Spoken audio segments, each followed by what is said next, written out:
Nonetheless, let me just bring in Sai Deepak. Sai Deepak, go ahead on what Mr. Verma has said. So for the sake of everyone's consumption, and I think this is something that all of us can do as long as we have access to the internet and Google, just search for the Muslim Personal Law Shariat Application Act of 1937. Can you guess the number of pages this law runs into? 3 pages. The number of provisions it has? 6 sections. And you know why? Because section 2 effectively says that what is personal law shall be decided by a person who is a Muslim and who is competent to act within the meaning of the Contract Act. And what amounts to Muslim personal law shall be decided by a person who is a Muslim and who is qualified to do so.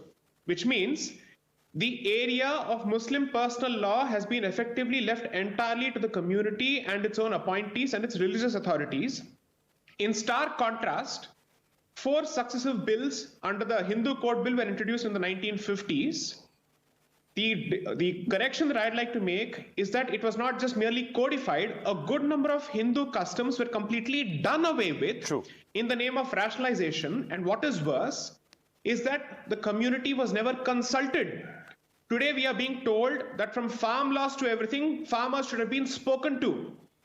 But when it comes to Hindu law, nobody was consulted. Only 2 people decided this. Dr. Ambedkar is a mixed bag. And in this case, he completely supported Mr. Nehru in his unilateral imposition of this particular position without any consultation, because the framework was already ready before the independence. In the 1940s, Dr. Ambedkar had already worked on this, and some of his comments I have reproduced in my book, India That Is Bharat, which positively show that there was no consultation undertaken with respect to Hindus. That's point number 1. Point number 2, and this is extremely important for people to note. The question that Mr. Verma is asking is, why do we assume that this is going to be a reaction from the Muslim community? Why is it that the Muslim community effectively is the subject matter of the discussion whenever the Uniform Civil Code becomes the topic of discussion? Well, on a simple question of a hijab not being allowed in a secular classroom, this is the reaction across the board. This is the kind of mobilization that you see. Are you telling me that when you start a discussion on a Uniform Civil Code, India will not have a larger issue on its hands? When Mr. Vajpayee wanted to bring about the Uniform Civil Code, he was being told, no, the community is not ready. And this was in 98, not in 47, 48, 58, 68, 78. This was in 98. Today, we are in 2021. We are being told the same thing. But the one thing that I certainly agree with Mr. Pawan Verma on is, I don't think the government should raise this issue without any kind of preparation. If it wants to discuss the Uniform Civil Code, people have a right to ask, how does it smell? How do we touch it? What is its flesh and blood character? To that extent, I completely agree. And there's a reason that I agree with, which is consistently the Indian state has proven to be an anti-Hindu state when it comes to its interference with Hindu customs. Therefore, more than the impact of the Uniform Civil Code on the Muslim community, I am concerned with the impact of the Uniform Civil Code on the Hindu community, because the standard operating procedure of the Indian state, regardless of the dispensation, is if I have to undertake a measure which is specific to a non-Hindu community, I will not be able to sell it across the board unless and until there is a compromise that is made by the Hindu community. Therefore, since this is seen as a slap against the minorities, the Hindus too will have to be slapped along with it. That has been the traditional position. Name one legislation which is Muslim-centric in nature or non-Hindu-centric in nature that has been passed since 1947, which has the effect of imposing even reasonable constitutional restrictions on their religious rights. None, zilch, zero, nada, nothing. As a lawyer, I'm throwing this challenge to anyone who can actually confront me with this. The one legislation that was supposed to be doing this was the Maintenance Act with respect to marriage maintenance. And all of us know that resulted in Shah Bano, and from there it snowballed into the controversy with respect to Ram Janmabhoomi, and we are all facing the consequences of that. In which other country, Mr. Verma wants a specific question saying that Hindus are being effectively used as cannon fodder by a particular party. Sir, I'm sorry to say this, you have to correct yourself on this. Hindus have sentiments independent of the BJP and the RSS. And Hindus have certain issues with respect to which they've been treated in this country independent of what the BJP says and the RSS says. Hindus certainly have a problem with the fact that over 40,000 temples are currently under occupation within their country under the name of the Places of Worship Act of 1947, sorry, 1991. Therefore, the point I'm trying to make is, kindly do not reduce Hindu concerns to a political party's concerns. There are legitimate concerns. Was there a BJP in place when the Ram Janmabhoomi movement started? BJP did not even exist. Even RSS did not exist. RSS was founded in 1925, whereas the Ram Janmabhoomi movement has been going on at least since 1858 when the very first police complaint was filed. So it is extremely convenient on the part of some of these people to reduce all Hindu interests and issues as pro-BJP, pro-RSS issues as if they are purely political. No, they are very serious cultural, civilizational, religious issues that we have a legitimate problem with. And in every other country, we speak of reclamation of places which have been taken over by colonizers. Bharat has seen 2 waves of colonization, I dare say 3 waves of colonization, the first by the Muslims, the second by Christians, and the third by Nehruvian Marxists, who are hell-bent on propagating the first 2 colonizations and changing the self-image of this particular country and its natives. That is a fact. Therefore, the point I'm trying to make is very simple. This victimhood complex is way past its sell-by date.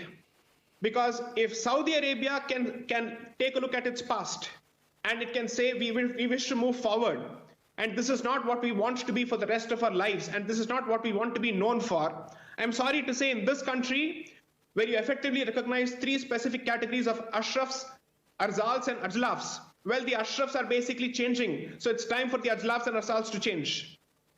If the Ashrafs are setting an example, since that happens to be the epicenter of the global ummah, I hope that particular change translates to change as far as even India is concerned.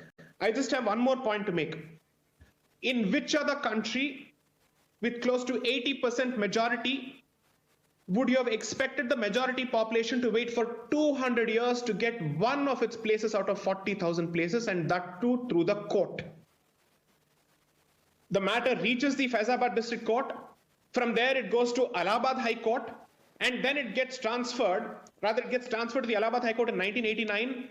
A matter that is transferred in 1989 after 1947 gets decided for the very first time in 2010.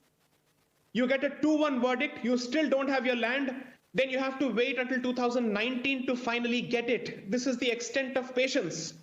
So after having been patient for all these decades, so to speak, or even centuries for that matter, finally, when the community says enough is enough, we are only asking for parity, not even preferential treatment. And even if parity is seen as inequality and discrimination, well, then history has a way of teaching lessons, and no constitution can come in that particular way, because the constitution is part of history. History is not a part of constitution. Please understand this. I think it's extremely important for us to know that at times a community's patience runs out. And here is an instance where the very same practice has been banned by the Kerala High Court.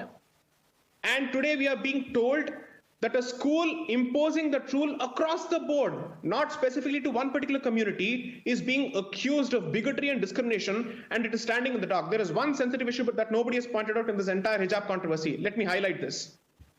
We are concerned about the security and safety of girl children. 100% we should be.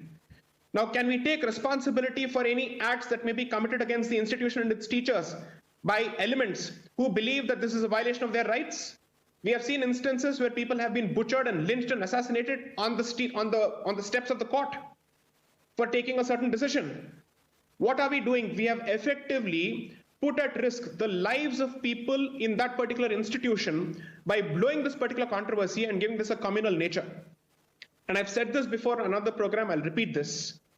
Uttara Kannada district, this entire region has seen a massive wave of radicalization over the last 2 decades, thanks to massive influx of money from the Gulf.